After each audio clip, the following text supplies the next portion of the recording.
যারা এখন আইএলটিএস এর প্রিপারেশন নিচ্ছে, বাংলাদেশের যে সিচুয়েশন এখন হচ্ছে বর্তমানে, সেই ক্ষেত্রে মধ্যবিত্ত বলেন, উচ্চ ফ্যামিলির বলেন, তাদের ক্ষেত্রে আপনার আসলে আমার মনে হয় বাংলাদেশে থাকা থেকে বের হয়ে যাওয়াটাই ভালো। আপাতত আর এই এই মুহূর্তে সিচুয়েশনে হ্যাঁ প্রথম ইচ্ছা ছিল ইউকে তে মুভ করার, ওকে এবং আমার ইউকে তে বেশ কিছু আত্মীয় ছিল, এবং ওনাদের কাছ থেকে আমি যতটুকু জানতে পেরেছিলাম যে ইউকে তে আসলে যাওয়াটা এই মুহূর্তে ঠিক হবে না, কারণ এখানে জব ক্রাইসিস চলতেছে। বাট আপনার কি মনে হয় যদি আপনি এখানে টিউশন ফিটা ম্যানেজ করে এখান থেকে গ্রাজুয়েশনটা কমপ্লিট করতে পারেন, তাহলে অর্থিত হবে কিনা at the end Swinburne University of Technology থেকে একটা সার্টিফিকেট গ্রহণ করা? আমার মনে হয় না ইউনিভার্সিটি তেমন একটা ম্যাটার করে, কারণ আপনার স্কিলই ম্যাটার করে এখানে আসলে। যা শুনতেন অস্ট্রেলিয়া সম্পর্কে, যা জানলেন এজেন্সির কাছে, তার সাথে মিলিয়ে এখন অস্ট্রেলিয়াতে কেমন মনে হচ্ছে যে আসলে সবগুলো কি সত্যি ছিল? এইচএসসি কত পেজ? এই যে এইচএসসি 2023 না আইএলটিএস করছিল কত? 7, no pen less than 6.5। Great man, আমিও 7 পেয়েছি। আর সবচেয়ে হাইয়েস্ট কোনটাতে? লিসেনিং এ 8.5। 30 দিন আমার সময় লেগেছিল ভিসা হইতে, তো 30 দিন ধরে অনেক টেনশনে ছিলাম। আসসালামু আলাইকুম রহমতুল্লাহি ওয়া বারাকাতুহু। হ্যালো এভরিওয়ান, সবাই কেমন আছেন? আশা করছি আপনারা সবাই অনেক অনেক বেশি ভালো আছেন। This is Imran Hossain from Australia and welcome to our Australia আসার গল্প পডকাস্ট। আজকে আমাদের একজন নতুন গেস্ট চলে আসছে। আজকে তার কাছ থেকে আমরা শুনবো যে তার লাইফের যে অস্ট্রেলিয়া আসার গল্পটা, স্ট্রাগল, তার যে দৃঢ় প্রকল্প যে এখানে আসবে, সবকিছু সম্পর্কে আমরা আজকে জানতে যাব। আজকের এই সেকেন্ড এপিসোডে আমাদের সাথে আছে একজন নতুন গেস্ট। তার মুখ থেকে শুনবো তার অস্ট্রেলিয়া আসার গল্পটা। ভাই, আপনি আপনার নাম, কোথায় থাকেন এবং কোন ইউনিভার্সিটিতে পড়াশোনা করছেন বলে শুরু করবেন। আমি সাইফ আল সাফা, আমি বর্তমানে ব্রেব্রুকে আছি, এবং আমি বর্তমানে সুইনবার্ন ইউনিভার্সিটি অফ টেকনোলজিতে computer science, bachelor of computer সায়েন্সে অধ্যয়নরত আছি। ও, সুইনবার্ন ইউনিভার্সিটি অফ টেকনোলজি আমার ইউনিভার্সিটি। ভাই, স্পেশালি হচ্ছে আপনার গ্ল্যানফেরির ক্যাম্পাসে, রাইট? জি, অসাধারণ একটা ক্যাম্পাস। কেমন লাগে? ভালোই। কবে আসছেন? আসছিলাম ফেব্রুয়ারি 5 তারিখে। এই বছর? জি, এই বছরই। আপনিও নতুন? জি তো Swinburne University of technology definitely আপনার টিউশন ফি অনেক হাই। জি। তো কি বলবেন, আসলে অর্থিত কিনা এত টাকা দিয়ে আসলে এখানে পড়াশোনা করা? এত টাকা আসলে যোগান দেওয়া সম্ভব হয় না। আপনার নিজে যদি কাজ করতে চান তাহলে হয়তো পসিবল হবে না। জি, বাট আপনার কি মনে হয় যদি আপনি এখানে টিউশন ফিটা ম্যানেজ করে এখান থেকে গ্রাজুয়েশনটা কমপ্লিট করতে পারেন, তাহলে অর্থিত হবে কিনা at the end Swinburne University of Technology থেকে একটা সার্টিফিকেট গ্রহণ করা? আমার মনে হয় না ইউনিভার্সিটি তেমন একটা ম্যাটার করে, কারণ আপনার স্কিলই ম্যাটার করে এখানে আসলে। আর সুইনবার্ন ইউনিভার্সিটি কি স্কিল ভালোভাবে শেখাচ্ছে না? জি, এটা ঠিক আছে। Swinburne university one of the best universities in Australia বলা যায়। তারা আসলেই ভালোভাবে শেখায়। ভাইয়া, তো প্রথমত আমি যে জিনিসটা নিয়ে আপনাকে কোয়েশ্চেন করবো সেটা হচ্ছে একদম পুরো শুরু থেকে আপনাকে কোন জিনিসটা বেশি ইনফ্লুয়েন্স করেছে অস্ট্রেলিয়াতে আসার জন্য? আপনার আসলে এইখানে যে আসবেন এটা চিন্তা ভাবনাটা কোথা থেকে আসছে? কার দ্বারা মোটিভেটেড হয়েছিলেন? আমার প্রথম ইচ্ছা ছিল ইউকে তে মুভ করার, ওকে এবং আমার ইউকে তে বেশ কিছু আত্মীয় ছিল, এবং ওনাদের কাছ থেকে আমি যতটুকু জানতে পেরেছিলাম যে ইউকে তে আসলে যাওয়াটা এই মুহূর্তে ঠিক হবে না, কারণ এখানে জব ক্রাইসিস চলতেছে। ওকে আর এরপরে আমার আব্বু একটি এজেন্সিতে যান, সিলেটের একটি এজেন্সিতে। ওইখানে গিয়ে জানতে পারেন যে অস্ট্রেলিয়া একটা ভালো কান্ট্রি মুভ করার জন্য। এরপরে অস্ট্রেলিয়ার দিকে আগাই। আর অস্ট্রেলিয়ার একটা জিনিস বাংলাদেশে থাকতে জানতে পেরেছিলাম যে অস্ট্রেলিয়ার সেফটিটা খুব ভালো, ইউএসএ কিংবা কানাডা কিংবা ইউকে থেকে। আর সেকেন্ডলি অস্ট্রেলিয়ার ওয়েদার হচ্ছে ইউকে বা কানাডার মতো না, এতটা হার্শ ওয়েদার না। কি মনে করতেছেন এখন মেলবোর্নে আছেন? মেলবোর্নে আছি, তবে এতটা শীত না, বলতে স্নোফল তেমন একটা আমার নাই। মনে হয় না যে স্নোফল হয়। আমি এখন পর্যন্ত এক্সপিরিয়েন্স করিনি, জাস্ট সর্বোচ্চ -1 গেছে আমি দেখছি, বাট এর নিচে আমি যেতে দেখি নাই। আমার সর্বনিম্ন এক্সপিরিয়েন্স হচ্ছে 2 ডিগ্রি সেলসিয়াস। হ্যাঁ, এটা তো অ্যাজ ইউজুয়াল ভাই। আজকে রাত্রে তো 5 ডিগ্রি সেলসিয়াস হবে, বাট এটা মনে হয় বাংলাদেশের যে নর্মাল উইন্টারটা আছে না, ওইটার চেয়েও ভালো আমি মনে করি এখানকারটা। কারণ বাংলাদেশের যে নর্মাল টেম্পারেচারটা হয় তখন ভাই অনেক বেশি শীত করে বাইরে গেলে, বাট এখানে কিন্তু এত শীত করে না। জি না। যদি আপনি সাইকেল টাইকেল চালান সেটা হচ্ছে অন্য ব্যাপার, আর বৃষ্টি আসলে ওটা হচ্ছে অন্য ব্যাপার। হয়তো এসেও আপনি যা শুনতেন অস্ট্রেলিয়া সম্পর্কে, যা জানলেন এজেন্সির কাছে, তার সাথে মিলিয়ে এখন অস্ট্রেলিয়াতে কেমন মনে হচ্ছে যে আসলে সবগুলো কি সত্যি ছিল নাকি কোথাও যে অনেক কিছুই সত্য ছিল। স্পেশাল হচ্ছে সেফটি পারপাস? সেফটি পারপাস, তারপরে পার্ট টাইম জবে হচ্ছে শুনেছিলাম যে সর্বনিম্ন পে রেট হচ্ছে পে রেট $24। এখন 24.95 হয়ে গেছে, অলমোস্ট 25। তো সেটা হচ্ছে মিনিমাম ওয়েজের গুলো এই রিসেন্টলি হচ্ছে 3.5% বেড়ে গেছে আর কি গভর্নমেন্ট দ্বারা। আপনি যে কোথা থেকে ইনফ্লুয়েন্স হয়েছেন এখানে আসে পড়াশোনা করার জন্য, অস্ট্রেলিয়াতে আসবেন, কোথা থেকে ইনফ্লুয়েন্স হয়েছেন আপনি? আসলে আমি উম, ওই এইসব গুগল বা ইউটিউব থেকে অনেক ইউটিউবার ভিডিও দেখতাম। এদের থেকে মূলত আমি জানতে পারছি যে অস্ট্রেলিয়া আসলে আসা ওর্থ ইট হবে। এরপর পরে এই সিদ্ধান্ত নেই যে অস্ট্রেলিয়া মুভ করার জন্য। ওকে, এন্ড আপনার এই যে জার্নিটা শুরু হয় কবে থেকে? আইএলটিএস দেওয়ার পর আইএলটিএস কবে, মানে আইএলটিএস কবে দিয়েছিলেন? ফেব্রুয়ারিতে আইএলটিএস দিয়েছিলাম। এই বছর? না, 2024-এর ফেব্রুয়ারিতে। ওকে, আপনি এইচএসসি কত বেচ? এইচএসসি 2023। এইচএসসি 2023, তাহলে 24, তাহলে এই একটা লম্বা সময়। আপনি কি ইংলিশে প্রিপারেশন নিয়েছিলেন, যেহেতু আপনি ফেব্রুয়ারিতে পরীক্ষা দিয়েছেন? জি। Okay, great. অ্যান্ড আপনার আইএলটিএস স্কোর ছিল কত? 7, no band less than 6.5. Great man, আমিও 7 পেয়েছি। আর সবচেয়ে হাইয়েস্ট কোনটাতে? লিসেনিং এ 8.5। আমার এটা ছিল লিসেনিং এ। Good man. টিপস দিতে পারেন যে আসলে লিসেনিং এর ক্ষেত্রে সবচেয়ে ইম্পর্টেন্ট কোন বিষয়গুলো আমাদের কনসিডার করা উচিত? ফোকাসটা রাখতে হবে। ফোকাসটা রাখলে কোন আপনি ডিস্ট্রাক্ট হওয়া যাবে না। ডিস্ট্রাক্ট হওয়া যাবে না। ফোকাস তো আসে, এটা তো পরীক্ষার সময় ফোকাসটা রাখবো। এর আগে আমরা যেন নেটিভদেরকে বুঝতে পারি, তার ক্ষেত্রে আপনি কোন ধরনের রুটিন গুলো ফলো করতেন? আমি জেনারেলি কেমব্রিজ বেশি করে প্র্যাকটিস করতাম। Just only Cambridge? কেমব্রিজ। ওকে, আপনি মুভি দেখতেন না, সং শুনতেন না? মাঝে মাঝে পডকাস্ট দেখতাম। Okay, just podcast, not movie? No. Okay, তার মানে হচ্ছে আপনার আগে থেকে ইংলিশ স্কিলটা ভালো ছিল। জি। আপনার কি ইন ফিউচারে কোনো ইচ্ছা আছে যে আপনি আইএলটিএস এর টিচার হবেন, আবার আইএলটিএস দিয়ে আপনি আমি দেশে থাকতে মোটামুটি কয়েকদিনের জন্য আইএলটিএস এ একটা অর্গানাইজেশনে আইএলটিএস এর টিচার ছিলাম। কোথায়? হেক্সাস মেজর টিলা। ওকে, গ্রেট। আমিও তো ছিলাম। আমি যখন আইএলটিএস প্রিপারেশন নিয়েছিলাম তখন আমি, মানে ইংলিশে যখন প্রিপারেশন নিচ্ছিলাম না, তখন আমি যা শিখতাম তাই পড়াইতাম। তো এগুলো দেখে আমার টিচার হচ্ছে আমাকে বলো তুমি ক্লাস নাও কিছু, মানে স্পেশালি হচ্ছে ল্যাঙ্গুয়েজ ক্লাবগুলো আমি নিতাম আর কি। ভালোই লাগতো আসলে ল্যাঙ্গুয়েজ শেয়ার করা, তো ভাষা শেয়ার করা, সেম জিনিস বারবার বারবার বারবার পড়ানো, মানুষকে বোঝানো, আসলে ইন্টারেস্টিং, ভালো লাগে। প্রচুর পরিমাণ মানুষের সাথে কাজ করছি, প্রায় মোর দ্যান থাউজেন্ডস হবে স্টুডেন্ট। সবাই কিন্তু এখন অনেক বেশি মিস করি। বাই দ্য ওয়ে, সো আপনার যখন ভিসাটা হয়, ভিসার সময় আপনার আসলে সিচুয়েশনটা কিরকম ছিল? আপনি কোন মুভমেন্টে ছিলেন যখন ভিসাটা আপনি দেখলেন যে ভিসা হয়েছে, বা এর আগে কোথাও কোনো স্ট্রাগল ফেস করতেছিলেন কিনা, ডিফিকাল্টি ছিল ভিসার কোনো কোথাও? আগে মোটামুটি 30 দিন আমার সময় লেগেছিল ভিসা হইতে। তো 30 দিন ধরে অনেক টেনশনে ছিলাম। এট লাস্ট মোটামুটি জানুয়ারি 7 তারিখ আমার এজেন্সি থেকে কল আসে যে ভিসা হয়েছে। মানে এজেন্সির মাধ্যমে আপনি জানছেন যে ভিসা এজেন্সির হয়েছে? মাধ্যমে ছিলাম। আর আমি নিজে এজেন্সিতে জানাইছি যে আমার ভিসা হয়েছে। আমি ছিলাম হচ্ছে ড্রিম হলিডে পার্কে। তো ওইখানে দিন শেষ হচ্ছে, বাসায় যখন চলে আসবো না, তো আমি ভাবলাম একটু চেক করি।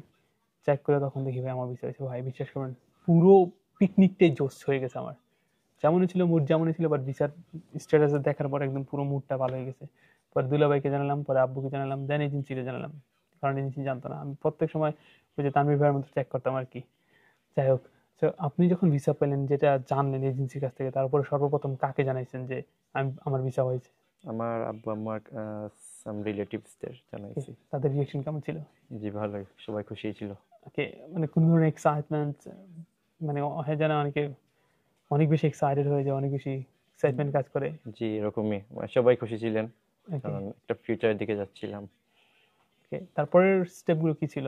পরবর্তীতে আপনাকে যে লুজ করবে, আপনি যে ফ্যামিলি থেকে চলে আসবেন, তো একটু কষ্ট হচ্ছিল সবারই, আমার প্যারেন্টসদেরও কষ্ট হচ্ছিল, আমারও কষ্ট হচ্ছিল, কারণ অনেক বছর তো একসাথে ছিলাম, তারপরে এখানে থেকে চলে আসা। ফ্যামিলিতে আপনি কার সাথে বেশি অ্যাটাচ? মহব্বত দুজনই। দুজন ফেভারিট। আপনার পজিশন কত নাম্বার? আমি একমাত্র সন্তান ওনাদের। ভাই, আপনার আম্মু আব্বু কেমনে থাকে ভাই আপনার ছাড়া? আপনি কেমনে থাকেন যদি একমাত্র সন্তান না? তো একটু কষ্ট হতো, একটু টান। ভাই আসলে এটা, যদি আঙ্কেল আন্টি দেখে থাকেন, আপনার ছেলে ভালো আছে, তো দোয়া করবেন যেন ফিউচারটা করতে পারে। ওকে টেনশন করবেন না, তো দোয়া করবেন যেন শরীর স্বাস্থ্য ঠিক থাকে, খাওয়া দাওয়া করতে পারে ঠিক মতো, এখানে যেন গ্রাজুয়েশনটা কমপ্লিট করতে পারে। জাস্ট দোয়া করবেন, দোয়া ছাড়া কিছু করার নেই। আর ইনশাল্লাহ ফার্স্ট ফার্স্ট সেমিস্টার কিংবা সেকেন্ড সেমিস্টার কমপ্লিট করার পর আপনি চাইলে দেশে হচ্ছে একটু ঘুরে দিয়ে আসতে পারেন। জি ইনশাআল্লাহ, বাবা মাকে দেখে আসতে পারেন, ভালো লাগবে ইনশাল্লাহ। হ্যাঁ, আমারও প্ল্যান আছে, আমি বাংলাদেশে যাব। ওকে, আপনার বিমানের কোন এরোপ্লেন ছিল আপনার? বাতিক এয়ারলাইন্স। বাতিক। এটার আসলে ফিডব্যাকটা কেমন হবে যে আপনি দেন? এটা হচ্ছে চিপ, এই জন্য এটা চয়েস করেছিলাম। কত ছিল আপনার বিমানের টিকিট প্রাইস কত ছিল? অ্যারাউন্ড 60,000। ভাই আমি 1,12,000 দিয়ে কাটছিলাম টিকিট, ইমার্জেন্সি কাটছিলাম, তো এই জন্য মোস্ট প্রবলেম আমার বেশি লাগছে। 60,000 ভাই আসলে কোয়াইট চিপ। অনেক চিপ, শুধু কোয়াইট চিপ না, অনেক চিপ। মেলবোর্ন কি আপনি দুজন একসাথে এসেছিলেন, আপনি আর হচ্ছে তানভীর ভাইয়া? জি না, আমি আমার একটা ফ্রেন্ড, ওর নাম হচ্ছে রিফাত, ওর সাথে এসেছিলাম। ওকে, সো পরে হচ্ছে আপনাকে রিসিভ করে কে? রিসিভ করে ওর একটা ফ্রেন্ড, আমি যার সাথে আসছিলাম, ওর একটা ফ্রেন্ড আমাদের রিসিভ করে রাত 3টার দিকে। 3টার দিকে? পরে কি বাসায় গিয়ে জাস্ট ঘুমাইছেন? যে বাসায় গিয়ে খেয়ে ঘুমিয়ে গেছিলাম। আপনি যখন ঘুম থেকে উঠে দেখলেন যে ওকে আপনি একটা নতুন দেশে, তখন আপনার ইমপ্রেশন কেমন ছিল, কোন জিনিসটা এক্সাইটেড আপনাকে ছিলাম বেশি? প্রথম, যেহেতু নতুন একটা দেশে। দুপুর 12টার দিকে উঠছিলাম ঘুম থেকে, উঠে বের হয়ে গেছিলাম। তো ভালোই লাগতেছিল প্রথম প্রথম। সবাই সাদা সাদা মানুষ। জি, সাদা মানুষ। ওকে, গুড। আপনি কি বলবেন অস্ট্রেলিয়া সম্পর্কে? আসলে শুধুমাত্র ভিডিও করছি এই কারণে না, আপনার ওভারঅল আপনার কি মনে হয় যে আসলে এখানে আসাটা উর্থিত কিনা? জি, কারণ আমরা চাই না আসলে কেউ ডিস্ট্রাক্ট ফিল করুক, আমরা চাই না কাউকে মোটিভেট করতে এখানে আসতে, আমরা চাই না কাউকে ডিমোটিভেটও করতে। টাকা পয়সা থাকলে আসলে সবকিছু ইজি। সো আপনার পার্সপেক্টিভ থেকে কি হবে যে আপনি আসলে যারা এখন আইএলটিএস প্রিপারেশন নিচ্ছে, বাংলাদেশের যে সিচুয়েশন এখন হচ্ছে বর্তমানে, সেই ক্ষেত্রে মধ্যবিত্ত বলেন, উচ্চ ফ্যামিলির বলেন, তাদের ক্ষেত্রে আপনার আসলে আমার মনে হয় বাংলাদেশে থাকা থেকে বের হয়ে যাওয়াটাই ভালো আপাতত আর এই এই মুহূর্তে, হ্যাঁ সিচুয়েশনে। হ্যাঁ আর বের হয়ে গেলে ইউকে বা কানাডা থেকে অবশ্যই অস্ট্রেলিয়া বেটার হবে। বেটার হবে, হ্যাঁ আমারও তাই মনে হয়। কারণ আমি যতটুকু শুনলাম ইউকে এর অবস্থা এখন মোস্ট প্রবাবলি ভালো হচ্ছে, বাট কানাডার অবস্থা তো ভালো না। না, কানাডার স্টুডেন্টের অবস্থা একদম ভালো না, ওরা হচ্ছে জব টব করতে গেলে অনেক প্রবলেম হয়, বাট অস্ট্রেলিয়াতে আসলে করা যায়। করা যায়, উবার টুবার হলে আপনি জব করতে মোটামুটি পারবেন। আছে, হ্যাঁ অ্যান্ড খুঁজতে উবার হয়। করেও সার্ভে করা যায়। হ্যাঁ মোটামুটি। এখন আপনি কি কোন জব করছেন? আমি আপাতত একটা পার্ট টাইম জবে আছি, কোথায়? একটি কার ওয়াশে। ও গুড, মাশাআল্লাহ, গুড, আপনি জব পেয়ে গেছেন। এন্ড আপনার এখানে সার্ভাইভ করতে আসলে কতটুকু ইজি প্রথম হচ্ছে দিকে আপনার খুব কাছে? কষ্ট হচ্ছিল, কোনো জব পাচ্ছিলাম না। হুম। তো মোটামুটি 3 মাস অনেকটা জব পেতাম, আবার চলে যেত, এরকম করে 3 মাস চলে গেছিল। বাড়ি থেকে কি টাকা নিয়ে আসছিলেন সাথে সাপোর্টের বাড়ি জন্য? থেকে জি মোটামুটি কিছু টাকা নিয়ে আসছিলাম, কত অ্যামাউন্ট হবে আনুমানিক? আনুমানিক 3 লাখের মতো হবে। ওকে, সো আমি একটা ভিডিওতে বলেছিলাম যে অ্যাটলিস্ট আপনি $4,000 to $5,000 সাথে করে নিয়ে আসবেন প্রথম অলমোস্ট কয়েক ফোর মাসে। থাউজেন্ড হ্যাঁ এখন তো আস্তে আস্তে লিভিং কস্ট বাড়তেছে, জি। তো এখন অলমোস্ট আপনি $4,000 সাথে করে নিয়ে আসবেন যেন আপনি সার্ভাইভ করতে পারেন কয়েকটা মাস। আমরা অনেকে একদম খালি আর হাতে প্রথম চলে আসি। প্রথম জবও পাওয়া যায় না। হ্যাঁ স্বাভাবিক ভাই। এখানে অস্ট্রেলিয়া আসার পর আপনার সবচেয়ে ফেভারিট প্লেস এখন কোনটা? আপনি ভিজিট করছেন যে এটা আমার ফেভারিট প্লেস? এমসিজি, আমার ওকে, বাংলাদেশে মেলবোর্ন। থাকতে একটা ড্রিম ছিল এমসিজি ভিজিট করা। গিয়েছিলেন কখনো খেলা জি, দেখতে? খেলা দেখতে কোনো মাঠের ভেতরে ঢোকা হয় না, তবে মাঠের বাইরে গেছিলাম অনেকবার। বাইরে তো দেওয়া যায়, বাট আপনি চাইলে খেলা দেখতে পারেন এখানে। মুসিবলি এখন শিডিউলে অস্ট্রেলিয়া খেলা আছে কিনা জানি না, বাট আশা আছে এবার বিগ ব্যাশ লিগ দেখবো। কি বিগ বেস্ট। আচ্ছা, এমনিতে কোথাও ঘুরতে গিয়েছিলেন এই কয়েক মাসে? বাল্লারাত গিয়েছিলাম, জিলং গিয়েছি। এই জিলং তো এখন মনে হয় শীত না? জি, জিলং বাল্লারাত তো অনেক ঠান্ডা, বরফ পড়ে। স্নোফল হয়। কেমন লাগলো? ভালোই। যে কানাডার ফিল বা ইউএস এর ফিল যে না, আমরা শীতকালে? একটু আগে গেছিলাম, তখন পাই নাই এরকম একটা ফিল। ওকে, এন্ড এখন অস্ট্রেলিয়া আসার পর আপনার লিভিং এক্সপেন্সটা কিরকম? আপনার কি মনে হয় যে আসলে স্ট্যান্ডার্ড নাকি অনেক বেশি বেশি? একটু বেশি, আর ইনফ্লেশন রেটও বেশি। আর, খাবার দাবার খরচ বেশি হয়ে গেছে আর কি। রান্না বান্না করতে প্রবলেম হয় না?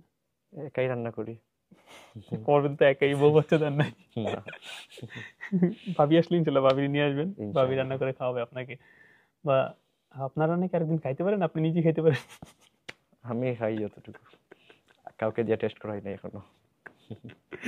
আমার রান্না আলহামদুলিল্লাহ আমি একাই খাই, কাউরে আমি দিই না। No no, it's okay, it's for me. আপনার জন্য দরকার আমি কিনে আনবো, অর্ডার দিচ্ছি আপনার জন্য, বাট আমারটা খাইবেন না আপনি।